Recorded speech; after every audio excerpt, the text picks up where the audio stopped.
que hay un quiebre muy claro, Pepe, donde México empezó a extraviarse de manera, no voy a decir irreversible, porque no creo en la irreversibilidad en la vida, pero vamos, de manera muy preponderante. Fue cuando en los calpulis, que era la organización ejidal azteca por definición, en cada calpuli había, por obligación legal, una escuela. Entonces, no te voy a decir que todos los niños estaban alfabetizados, porque no existía el alfabeto, sería una perogrullada. Pero lo que sí había, a los niños les enseñaban a través de los códices. Y la información y la cultura y la educación era superior. Gracias a eso, los aztecas llegan a dominar, digamos, hasta el norte de los territorios purépechas de Michoacán, prácticamente hasta Honduras, ¿no? O sea, era enorme el imperio. La educación era una prioridad. En cada calpuli, una escuela. ¿Qué sucedió con la conquista de México? Bueno, la llamada conquista de México fue la invasión española del siglo XVI. Lo que aconteció, Pepe, es que a cada español le dieron inmensos territorios que se llaman encomiendas. En estas encomiendas les daban indios, y en cada encomienda, en lugar de poner una escuela, pusieron una iglesia, Pepe. Y entonces, cuando llegue Iturbide al poder en 1822, que lo ungen emperador, contra la voluntad de la Güera Rodríguez, ya platicaremos un día de la Güera Rodríguez y Iturbide. Bueno, en ese momento había en México 98% analfabetos. La encargada de impartir la educación durante la colonia, durante todo el virreinato, fue el clero católico. El clero católico educó a los criollos y a sus sobrinos, a los sobrinos de los... ¿Endoctrinó? Sí, endoctrinó, pues mejor dicho, endoctrinó. Y educaron a los criollos, pero no a las masas. ¿Qué es lo que sí hizo el clero, además de enriquecerse impunemente prometiendo cachitos de cielo y todo lo que tú quieras?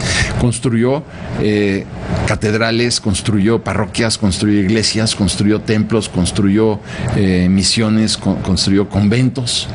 Pero si en lugar de construir todo esto que te acabo de decir, hubieran construido escuelas, si en una Cholula, donde hay 300 iglesias, hubieran construido 300 escuelas, no hubiéramos llegado al imperio de Iturbide con 98% de analfabetos. La encargada de la educación durante la colonia fue el clero católico, fue la iglesia católica. Y la iglesia católica traicionó su encomienda. ¿Qué es lo que sí hizo? Apoderarse del 52% del territorio nacional, como lo confiesa y lo declara Lucas Alamán, que es un historiador conservador. Pero después, ¿qué sucede, Pepe? Después, todo el siglo XIX fue un desastre. Santana llega 11 veces al poder. Tenemos la invasión norteamericana, tenemos la invasión francesa, la guerra de los pasteles anterior, después la guerra de reforma, y se instala la dictadura de Porfirio Díaz. Cuando finalmente largamos a punta de bayonetazos, afortunadamente, a Porfirio Díaz en 1911, en mayo de 1911, 85% de los mexicanos no sabían leer ni escribir, Pepe. Imagínate, estamos hablando de hace un siglo. 85% de los mexicanos no sabían ni leer ni escribir. Eso podía haber hecho muy bien el malvado tirano, Pepe, educar a la gente, ¿no? En lugar de enriquecerse junto con los científicos. Ya sé que hay mucha gente que pide la repatriación de los restos, pero creo que lo que les falta es información. Pero en fin, es otro tema que un día también abordaremos. Pero lo importante es que 85% de la gente no sabía ni leer ni escribir. ¿Dónde comienza el proceso educativo de México? Cuando Álvaro Obregón nombra a Vasconcelos secretario de Educación en 1920 y empiezan a construir 1000 escuelas al año. Pero estas 1000 escuelas al año implica la contratación de burócratas, maestros burócratas. Al día de hoy, de estos maestros burócratas, que al día de hoy son 1.600.000 maestros, ahí tienes el origen del conflicto. En comparación con los Estados Unidos, donde por cada 1000 habitantes se exigía la instalación de una escuela, y esa escuela era financiada por la sociedad, no tienen el problema monstruoso burocrático que tenemos nosotros, porque la sociedad se encargó de la capacitación de sus hijos, y aquí el gobierno se ocupó, y el gobierno resultó un pésimo maestro, tan pésimo maestro que hoy tenemos, pues que te voy a decir, 60 millones de mexicanos en la pobreza. Es la mejor manera de demostrar que el gran maestro burócrata mexicano fracasó. Por eso tenemos 60 millones de mexicanos sepultados en la pobreza. Entonces, en Estados Unidos tienes universidades como Princeton, Harvard, Yale, Stanford, todas estas universidades privadas. Aquí las universidades privadas las cuentas con los dedos de la mano, allá no.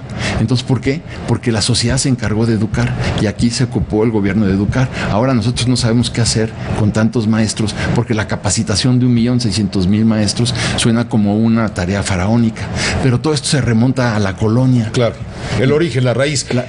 Ayer el secretario de Educación Pública anuncia, quizá lo hizo al revés, pero en fin, anunció el nuevo modelo educativo para el siglo XXI, 2016, no sé qué, porque no podemos seguir cargando un modelo educativo vertical donde al niño le dicen, estate quieto, cállate, guarda silencio, estás reprobado, estás castigado. Si eso ya no puede existir cuando el niño sale de la escuela. El niño va a la escuela a aburrirse.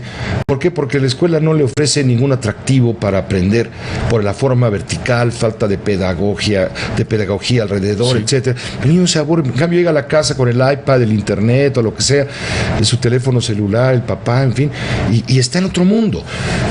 Y ese niño no sabe discernir entre lo que es peligroso, lo que es importante, lo que es...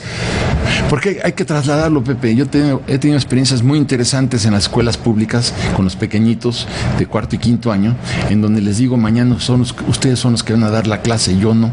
A ver, mañana tú vas a explicar quién fue Cristóbal Colón. ¿Y cómo, maestro? Bueno, pregúntale a tu papá, a tu tía, a tu hermano, a quien tú quieras. Pero mañana ustedes van a explicar quién fue Cristóbal Colón o quién fue la Malinche. Cuando llegó el día siguiente que yo dije a ver cómo funciona, todos querían explicar quién fue Cristóbal Colón y todos querían explicar quién fue la Malinche. Si cambias la posición receptiva a una posición activa, sí, verás cómo se disparan los conocimientos de los chiquillos. Entonces hace falta una reforma educativa, pero también pedagógica.